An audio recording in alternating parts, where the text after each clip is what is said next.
Assalamualaikum warahmatullahi wabarakatuh. Waalaikumsalam warahmatullahi wabarakatuh. Para sahabat AGS, kembali lagi bersama saya Abdul Ghafur Sangaji Official. Ini channel YouTube milik kita bersama. Masya Allah. Insya Allah ya Bang. Insya Allah, insya Allah. Nah, channel untuk kita berbagi perspektif hukum, demokrasi, dan politik. Mantap, luar biasa. Alhamdulillah hari ini saya bersama seorang sahabat, Siap. rekan, boleh juga saya panggil senior, abang saya juga, meskipun kami usianya beti-beti ya, Siap. beda-beda tipis ya Bang. Tipis. Sama orang timur gitu. Sama orang timur ya Bang ya. Iya, iya. Oke. Yaitu Bang Irwan yang belakangan sudah menyita perhatian publik Indonesia ya Bang. Siap. Dan hari ini kita akan membahas satu tema menarik yang sekarang sedang mendapatkan perhatian publik yang luas Bang. Iya. Bang Irwan ini ya, para sahabat AGS, beliau inilah orang yang melakukan terobosan hukum ya, dengan melaporkan Si Omon. si Omon. Berarti apa pakai istilahnya Bang Roy punya. Oh, Mas Roy juga ya, si Omon. Atau- Padahal kemarin kata pengacaranya jangan dipanggil Omon, Bang. Atau kita panggil nama lengkapnya aja ya. Nah, Dr. Eng Dokter Eng. Rismon Sianipar. Dokter Eng. Master Eng. Master Eng. Eh, Gitu. Inilah Bang Irwan. Beliau ini seorang swasta, tapi mantan aktivis ya Bang? Alhamdulillah. Alhamdulillah ya. Dalam pergerakan. Dalam pergerakan ya. Iya. Abang dulu aktif di mana Bang? Ya, baik, terima kasih abang saya, Bang Ghafur, Siap. sahabat AGS semua. Ya. Malam hari ini saya berterima kasih kepada Allah Amin. bisa dipertemukan dan duduk berdampingan bersama Abang Ghafur pada malam hari ini. Itu dimana kita akan membahas tentang polemik isu nasional yang lagi heboh pada akhir-akhir ini ya, tentang ijazah yang selama ini tak kunjung tuntas. Oh. Itu baik. Kalau menurut Abang ijazah itu untuk tuntas gimana Bang? Apakah disembunyikan, nanti saja ditunjukkan ke pengadilan, ataukah ditunjukkan kepada publik? Kalau menurut saya, ini kami dari masyarakat Indonesia bagian timur ya, karena polemik ini sudah berjalan kurang lebih Bukan setahun. berarti kita main kesukuan ya? Enggak. Ya, kita tetap Indonesia. Iya. Kita dari Sabang sampai Merauke. Iya. Hanya ini suara anak Indonesia Anak Timur. Indonesia Timur, betul Bang. Satu aja jawabannya, kalau untuk mengakhiri polemik ini, itu Bapak Joko Widodo kalau benar-benar mau menyelamatkan anak bangsa yang hari ini sedang berpolemik, tunjukkanlah ijazahmu di hadapan publik Oke. dan seluruh rakyat Indonesia. Gitu. Dan diteliti keabsahannya apa benar asli atau tidak. Oh. Karena saya saja Bang melihat saja secara langsung melalui media ijazah Pak Jokowi ini, dari foto saja saya ragu. Oh, jadi Itu Abang nggak perlu Nggak perlu. ngelihat emboss, watermark Nggak yang perlu. dipresentasikan oleh si Omon itu ya. Dengan melihat foto aja Abang udah ragu ya. foto aja saya. Oh. Dari satu itu aja, dari foto Iya. ya kita bisa menilai. Anak saya menanyakan, lihatkan handphone kan. Ini apa benar ini foto Pak Jokowi yang satu ini? Foto Pak Jokowi yang satu ini apakah sama? Katanya, oh nggak sama katanya. Oh, padahal itu anak kecil. Anak kecil. Usia berapa kira-kira Bang? SD dia. SD ya? Ya, di Madrasah Alia. Kelas berapa? Kelas Bang? 3. Oh, kelas 3. Kelas 3 berarti 10 tahun. Oh ya, sekitar 10 tahun ya, betul. Anak SD kelas 3 aja bisa bedakan gitu. Bisa bedakan. Ini bukan Pak Jokowi katanya nih. Oh, Wah, itulah Bang. berarti yang nggak bisa bedakan itu yang disebut dengan termul itu. Ya, kita harap maklum aja nih para termul ini kan. Gitu. Mungkin kita melihat dari latar belakang mereka juga ada yang basic di hukum dan ada juga enggak. Oke. Gitu. Sehingga kita bisa coba mengambil suatu sikap di situ, satu garis merah bahwa para termul-termul ini kenapa sih ngotot itu membela tentang ijazah dugaan ijazah palsu, ya. Pak Jokowi ini betul. dan Mas Gibran ini, gitu. Meskipun masih berproses di proses hukum ya. Iya. Dan kita harapkan kalau bisa ya secepatnya, gitu. Secepatnya clear Tuntas. dengan cara Pak Jokowi tunjukkan saja ijazahnya kepada publik. Apa sih? Kok susah banget gitu loh, Bang? Iya. Yang abang lihat nih, kita nih orang timur ya. Halo sahabat AGS, ini Bang Irwan, asalnya dari Morowali. Ya, benar. Morowali itu Sulawesi Tengah. Sulawesi Tengah Ya. Iya. Kalau saya dari Ambon, Bang. Ambon Maluku. Kita orang sama Basudara. Teman semua Basudara. Basudara sebagai orang timur, tapi juga Basudara sesama warga negara Indonesia. Gitu, ya. Nah, biasanya kan buat orang timur itu nggak perlu banyak drama, Bang. Iya. Langsung aja. Langsung apa adanya, gitu. Kalau benar ya benar, kalau salah ya salah. Iya. Gitu. Kita nggak terlalu bertele-tele kan. Iya, kita nggak terlalu banyak retorika. Iya. Ya, yang benar katakan benar. Iya. Gitu. Yang benar katakan benar, yang salah katakan yang salah dong. Gitu. Jangan yang salah dibenarkan, yang benar disalahkan. Ya. Gitu. Jadi malam hari ini apa yang bisa kita baik. diskusikan? Oke, jadi tadi baru satu pengantar ya. Iya.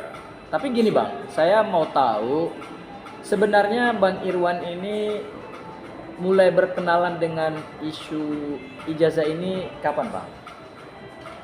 Iya. Baik. Saya sangat atau mulai memberikan perhatian terhadap isu ijazah ini kapan? Iya. Saya setelah saya mengamati perjalanan persoalan ijazah palsu ini sudah hampir setahun. Saya melihat di media sosial, itu mengamati, saya sangat terinspirasi persoalan. Ya, karena apa? Disinilah langkah awal kalau kita akan mengakhiri para calon-calon pejabat kita ke depannya, baik dari kalangan calon pejabat yang paling bawah, kepala desa, lurahnya, camatnya, bupati, wali kota, gubernur, presiden, wakil presiden dan para menteri, dan masuk ke wakil-wakil rakyat, baik DPRD maupun DPRD MPR RI, jangan lagi yang ada diindikasikan berijazah palsu. Itu kita akan kemana kan wajah ini? Berarti abang sebetulnya kepo juga dong. Iya. Pengen tahu sebenarnya ijazah ini seperti apa sih? Iya. Berarti abang kepo sampai kemudian mau terlibat dalam hiruk pikuk.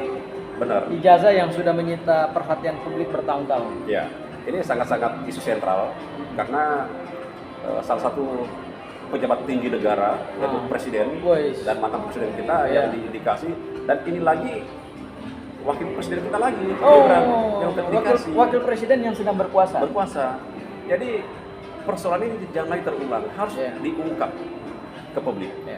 Itu harapan kita semuanya. Gitu Bang. Oke. Abang mulai berkenalan dengan tim kita nih tim kita nih mulai kapan Bang? Mulai intens berkomunikasi atau kapan mulai terlibat Bang? Iya. Seperti saya. Abang kan adanya kan tinggal di Morowali Bang. Iya betul. Ya. Jarang loh orang di luar daerah, apalagi sampai timur sana, mau datang ke Jakarta mendukung gerakan ini. Meskipun saya tahu juga bahwa banyak orang juga tetap memberikan dukungan di daerah, tapi dukungan mungkin dalam doa gitu kan. Tapi tidak ada yang sampai ke Jakarta gitu. Jadi saya luar biasa, saya mengapresiasi Abang. Iya. Saya mulai ikut dan belajar banyak di abang-abang kita, di teman-teman nasional kita ini bergabung untuk menelusuri persoalan ijazah palsu ini. Itu mulai bulan September 2025. Ya, sehingga kebetulan kami juga ada persoalan dugaan yang hampir sama di daerah kami di Morowali. Di mana berarti ada pejabat yang diduga ijazahnya palsu juga? Ada. Siapa? Bahkan kepala desa sekarang lagi. Kepala desa sudah terbukti tapi berijazah palsu. Iya. Terus bupati juga dan bupati. Bupati Morowali kami diduga. Oke, jadi para sahabat AGS, Bang Irwan ini tertarik untuk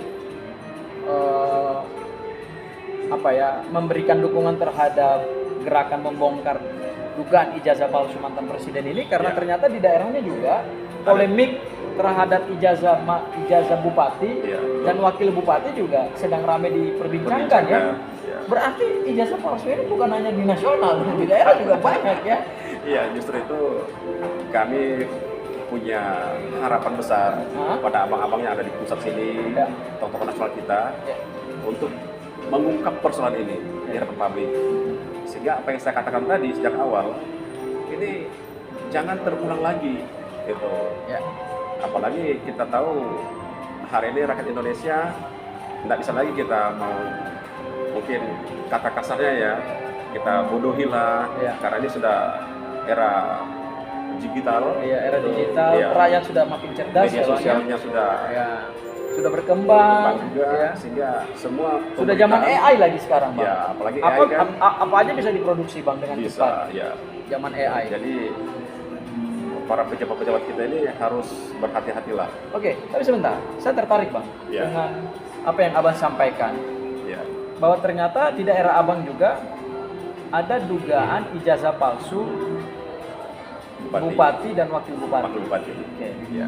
Dan itu kemudian yang menginspirasi Abang untuk Betul. terlibat dalam gerakan Pergerakan ini ini. ya, pergerakan ini. Iya. Kalau di daerah Abang sendiri, isu ijazah yang diduga palsu itu mulai mengemuka kapan, Bang? Untuk kepala daerah. Nah, kepala daerah. Ya, semenjak kemarin pada ada sengketa pilkada Oh, Betul. berarti Masuk di Mahkamah pilkada itu Konstitusi. 2024. 24. Oke. Ya. Itu mulai ada Pilkada serentak ya. serentak.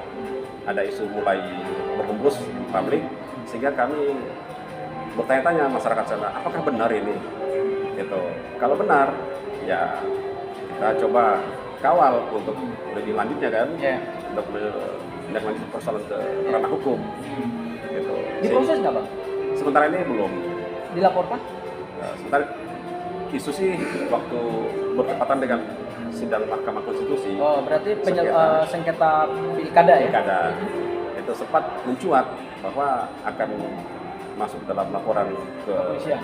PT UN kan, Oke. gitu waktu itu. Dan kami juga masyarakat bertanya apakah benar atau tidak, sehingga kami coba menelusuri. Dan saya kemarin, sehingga saya ketemu ini Bang Rismon dan kawan-kawan, Ya. itu di Kementerian Pendidikan. Pada saat itu, Abang agenda apa sampai kemudian ketemu Bang Ya Rismon itu. di sana? Agenda apa? Oh, mengecek Mengecek ijazah keabsahan. keabsahannya bupati. Oke. Gitu. Jadi ternyata Pertemuan saya pertama sama ternyata Bang Bang, Rismon ini. ternyata ijazah ini juga luar biasa. Iya, emang Ini polemik. juga ya polemik bukan hanya di pusat tapi di daerah juga ya. Iya, gitu. Itulah pelajaran kalau ijazah petinggi pejabat tertinggi aja nggak bisa diungkap, Betul. itu juga akan berimplikasi ke daerah. Ke Bang. daerah.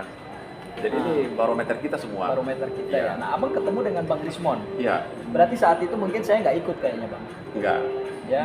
Cuma saya nggak beberapa ikut. orang tim yang respon di kementerian waktu itu saya bertemu sama mereka. Karena memang saya nggak intens di soal ijazah Gibran. Betul. Saya bukan lawyernya Rismon untuk ijazah Gibran. Siap. Kami hanya fokus untuk ijazah Jokowi. Betul, Bang. Kita ungkap ayahnya dulu, baru kemudian nanti belakangan anaknya gitu. Akan turun ke bawah. Ya, Betul. jadi seperti Pasti mengalir ini Iya. persoalan. Nah, Abang ketemu Bang di sana. Iya, saya ketemu berbincang-bincang, saya sangat menggemari beliau. Oh, Abang penggemar beratnya Saya Bang Rismon penggemar juga ya? berat Bang Rismon kemarin. Setelah pertemuan itu saya lihat, wah luar biasa ini. Salah satu putra Indonesia terbaik ya menurut saya. Iya. Itu dengan latar belakang profesinya Karena kan. karena ilmu digital forensiknya itu ya. Disiplin ilmunya dia. Iya. Disiplin ilmunya dia kan memang di situ dia profesi dia. Iya. Jadi memang kuasailah ilmu itu. Sehingga dengan keberanian mentalnya juga yang cukup luar biasa. Saya bertanya-tanya sampai keluar statementnya mengata-ngatai para petinggi di Iya, betul. Polri. Iya, betul. Baik Pak Tito Karnavian pernah Iya, disinggungnya, iya, betul. Pak Sunamukti juga Iya, disinggungnya. betul. Wah, ini Termasuk keberanian yang juga luar biasa ini. termasuk juga ahli digital forensik yang Muhammad Nur Asam. Iya. Betul. Jadi Jadi gini Bang, kalau Iya, Bang. sebut nama-nama yang tadi, memang Pak Ugroseno pada saat di acara Rakber kemarin, Iya. rakyat bersuara kemarin kan sudah meminta juga. Si Rismon ya, akan Rismon. minta maaf ya. Ya, Anda gentleman juga dong minta maaf kepada mereka. Betul. Jangan cuma kepada Pak Jokowi dan Gibran gitu loh. Betul. Anda sudah menghina tokoh-tokoh itu kan tokoh-tokoh besar juga Betul. kan. Meskipun mereka bukan level RI 1, RI 2 gitu loh. Betul. Tapi kan juga mereka adalah petinggi-petinggi institusi kepolisian gitu loh kan. Betul. Jadi Mon, berani nggak kamu minta maaf tuh kepada tokoh-tokoh yang disebut oleh Pak Ugro Seno itu, ya kan? Mantan Wakapolri ya. Mantan Wakapolri. Jangan cuma karena kamu punya kepentingan untuk menyelamatkan diri dari laporan Pak Jokowi, kemudian kamu minta maaf kepada Jokowi dan Pak Jokowi dan kemudian Mas Gibran gitu. Ya. Tapi untuk tokoh-tokoh yang sudah kamu serang, sudah kamu hinakan gitu kan, kemudian kamu tidak minta maaf, itu nggak gentleman juga dong, Bang. Ya. Yang semestinya sih. Lalu ya, bertemu, akhirnya tukar Ya. nomor, Bang. tukar nomor, foto-foto bersama, makan siang bersama, situlah awal pertemuan kami Oh, di Dikdasmen ya? di Kementerian Pendidikan. Oke. Gitu. Setelah kami berpisah beberapa minggu, saya dipanggillah podcast oleh saudara kita juga Bang Michael Sinaga Oke. untuk menyikapi persoalan yang terjadi di daerah kami di Morowali. Oh. Di mana Pak Menteri Pertahanan Pak Safri Samsudin melakukan latihan gabungan, di mana Morowali ini kan kita tahu isunya sangat sentral, betul, sangat-sangat luar biasa. Ya, karena berhubungan sama kedaulatan negara ya. Iya, betul. Ada katanya ada pembangunan bandara yang kemudian dijadikan sebagai tempat Landing, pesawat ya. landingnya pesawat Dari Cina ya. Nah, betul. Dan itu kan melanggar yurisdiksi hukum Indonesia. Indonesia. Ya, betul. Dan itu kemarin itu masalah bandara, saya pertama yang memprotes juga, gitu. Ternyata abang ini juga tukang protes juga ya. Berarti Saya- abang ini mantan aktivis dong, Bang? Ya, Aktivis alhamdulillah. HMI. Ya, saya LK1 HMI Oh. sampai LK2 HMI, Ya. gitu. Dan Berarti saya harus manggil Kanda ini. sama ya Bang. Iya. Alhamdulillah. Karena saya juga di HMI, Bang. Alhamdulillah. Nah, cuma sampai LK1, LK2-nya nggak ikut. Saya cabang Depok dulu. Ya. Jadi komisariat di UI, kemudian ikut cabang Depok, tapi nggak sampai di PD. Ya. Dulu LK1-nya di cabang komisariat Kota Kendari. Oh, Saya lanjut lagi LK2 saya di cabang Ciputat waktu itu. Sama teman-teman jadi yang lain. memang beliau ini kritis, tajam, dan berani melaporkan Rismon karena memang punya latar belakang sebagai aktivis. Iya.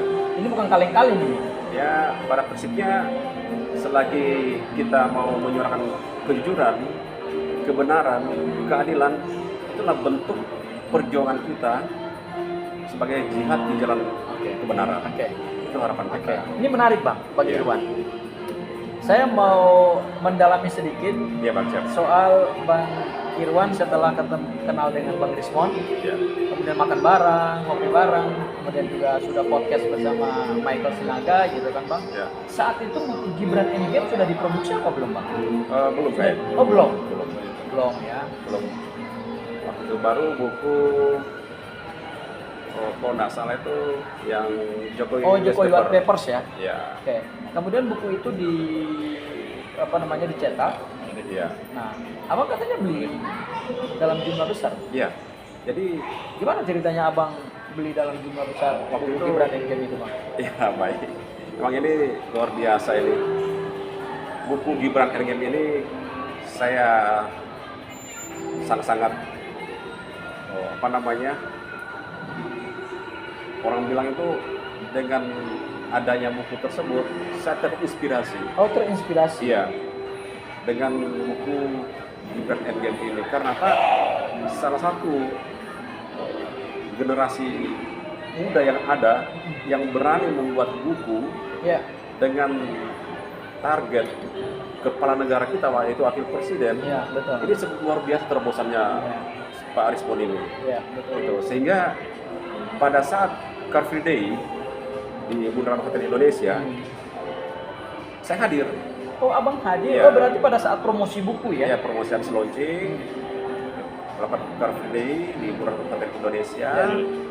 Gitu. Sehingga saya terinspirasi ikut gabung dengan teman-teman semuanya. Oke. Bayangkan Bang, buku Gibran Endgame ini saya ikut mengambil di mobilnya Pak Rismon, Hah? jaraknya itu dari Bundaran Hotel Indonesia ke mobil parkir kan jauh tuh bang. Kalau parkir Ada 1 kilo. kurang lebih lah situ. Oh. Kurang Abang lebih. gotong itu buku. Saya gotong pikul bang. Oh, anak kampung biasa. Anak kampung kalau Karena pikul biasa. barang itu nggak ada rasa malu gitu loh, Iya. Bang. Karena kan Kita nggak pusing kan gitu. Yang penting jangan padahal di ibu kota loh. Iya. Ya kan? Gitu. Nala gengsi lagi kalau seperti itu kan namanya kita. Apalagi sahabat AGS ya, saya perkenalkan sebentar. Ini mantan ketua DPRD loh. Mantan Ya. ketua DPRD Morowali gitu. Alhamdulillah. Beli buku Gibran Endgame dalam jumlah berapa, Bang? Yang Abang gotong itu? Iya. Bang Rismon bawa waktu itu buku itu kurang lebih 100 buku. eksemplar. 100 eksemplar buku. Ya, Oke. punya. Saya bilang, Bang, masih ada nggak stok? Saya rencana mau beli 200 atau 300 buku. Push. Saya mau bagikan di Jakarta sebagian, itu, dan saya mau bawa ke daerah, ke Morowali dan Sulawesi saya mau bagi-bagi. Karena, Katakanlah begini, Bang. 300 buku. ya, Padahal kan orang tuh biasanya butuh ya 100 buku kan untuk dia baca-baca. Iya. Apa butuh sampai 300 itu buat apa, Bang? yang pertama, Buat dibagi. ya, saya mau mengedukasi Oh. masyarakat, karena inspirasi saya untuk membongkar tentang persoalan visa palsu ini. Dengan buku bisa kita baca, bisa kita edukasikan kepada masyarakat. Ya mungkin disitulah yang lebih bagus, lebih baik, lebih mendasar, cepat dipahami, gitu, dan melalui media juga, gitu. Dan sebagai bukti bahwa betul benar ijazah Gibran ini Pak Wakil Presiden kita Dipertanyakan.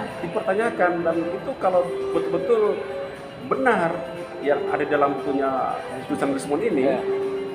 buat saya Pak bukan lagi 1.000 triliun, tapi mungkin di atasnya kuadrat triliun wajib masukkan Gibran kalau terbukti palsu. Dan Gitu. bukunya itu kan menarik, Bang. Ya, Gibran Endgame. Wah, Pres tak lulus SMA. SMA. Itu kan nyentil sekali tuh, Bang. Betul. Ya, saya aja lihat, Ya. seksi banget itu judulnya tuh, Bang. Itulah. Itu judul yang membuat Abang akhirnya mau beli buku Iya, itu.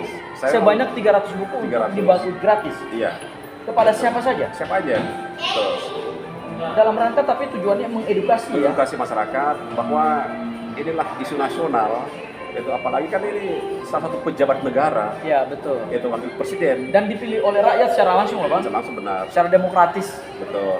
Sehingga saya punya inisiatif untuk membeli buku tersebut, ratusan buku yang baru saya selesaikan, saya bayar Oke, waktu itu. 100 buku Abang, sebentar. Iya. 100 buku Abang ambil Iya. dari mobilnya Bang Rismon. Iya.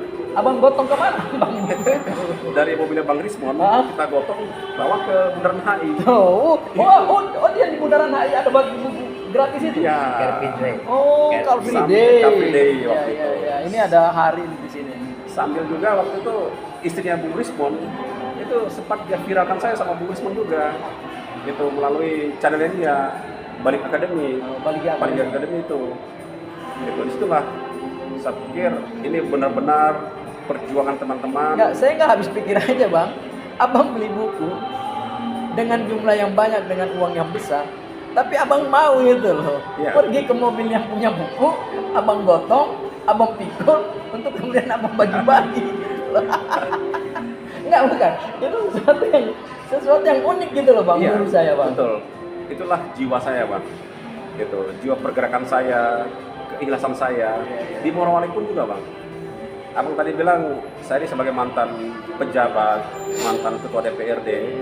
Saya terpilih dulu, Bang. Itu memang atas izin Allah Ya, dan dukungan rakyat. ya. Kenapa saya bisa duduk? Karena itu saya sering menyuarakan kebenaran, keadilan di daerah saya. Oh. Sehingga pertama saya sedikit mungkin kelas balik ya, Ya, tentang boleh. pribadi saya. Dulu, Supaya pemirsa AGS juga tahu Paham, bahwa ya. Bang Irwan ini bukan kaleng-kaleng gitu loh, ya kan? kita Beliau ini- yang melaporkan Bang Rismon ke Polda Metro Jaya itu bukan orang yang ingin sekedar mencari sensasi gitu, Iya. tapi memang karena punya visi gitu, Iya. punya value yang harus beliau perjuangkan, apalagi Betul. punya latar belakang yang cukup panjang sebagai mantan aktivis, ya kan? Iya. Kemudian pernah jadi wakil rakyat dan tahu bagaimana keseharian hidup rakyat gitu ya, Bang. Ya, jadi saya di daerah saya sendiri sebelum saya diberikan amanah oleh rakyat. Saya dulu memang hidup di jalanan juga, Bang. Itu hidup di jalanan. Saya juga dari latar belakang anak petani juga yang tidak punya apa-apa. Gitu. Sama aja Bang, kayak saya juga. Kalau mau bilang Bang Irwan mau menyampaikan begitu, saya pikir memang kebanyakan dari masyarakat Indonesia kan begitu ya Bang. Iya. Apalagi kita yang ada di Indonesia Timur ya. Betul. Saya tahun 90-an itu kan SD kelas 1 tuh Bang. Siap. Kan? Ayah saya petani, ibu saya jual ikan. Ya, biasalah hidup serba kurang gitu. Iya. Kadang-kadang aja minta uang jajan aja harus nempel rumah gitu. Betul. Beneran Bang? Iya. Saya dulu pernah Bang, untuk mendapatkan uang jajan, saya pulang sekolah harus pergi ke pelabuhan, terus kemudian harus gotong ikan yang dari kapal ikan itu datang, kemudian saya harus gotong gitu. Kemudian nanti setiap kita gotong ikan itu kita dikasih duit gitu. Nah, begitu dapat duit Bang, kita nggak kasih orang tua, pergi jajan Bang. Tapi nggak apa-apa lah, itu kan bagian dari anak-anak kampung gitu loh Bang.